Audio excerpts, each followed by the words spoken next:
Hello दोस्तों, welcome to my channel. दोस्तों, आज मेरी वीडियो का टॉपिक बहुत ही ज़्यादा कॉमन है और इंटरेस्टिंग भी है, क्योंकि बहुत से लोग अपनी ही कहानियां बनाए हुए बैठे हैं। जैसे जूते पे जूता आ जाए तो इसका क्या मतलब होता है, आज का मेरा यही टॉपिक है। दोस्तों, जूते पे जूता आ जाए तो कहते हैं कि सफ़र होता है, दाहिनी आंख बढ़ के तो कहते हैं कोई आफत आने वाली है, हाथ की हथेली में हारिश हो तो लोगों की कहानियां बनाई हुई हैं कि पैसे आते हैं। तो दोस्तों, फिर अगर ऐसी सारी चीजें हो रही हैं तो एक गरीब इंसान के साथ ऐसा क्यों नहीं होता? क्यों उनके हाथों में भी हारिश नहीं होती कि कहीं से पैसे आ जाए उनको? क्यों वो गरीब हैं? फिर अगर उनके हाथों में हारिश नहीं होती, उनके हाथों में पैसे नहीं आते, या अगर उनका जूता जूते पे नहीं आता तो उनके लिए सफ़र क्यों नहीं होता?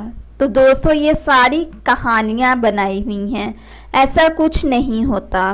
क्योंकि अगर ऐसा होने लगे तो कोई भी इंसान गरीब ना रहे, कोई भी इंसान बगैर सफ़र के ना रहे, कोई भी इंसान की ज़िंदगी में बहुत सारी मुश्किलात ना हो, या अगर बहुत सारी मुश्किलात आ जाएं तो उसका हल ना हो।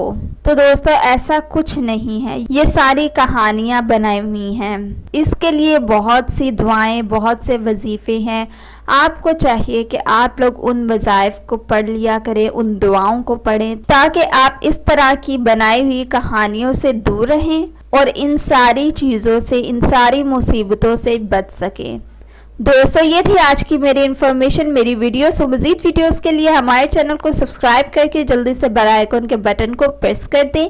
वीडियो पसंद आए तो इस पर कमेंट करना, इसको शेयर करना, लाइक करना बिल्कुल ना भूलें।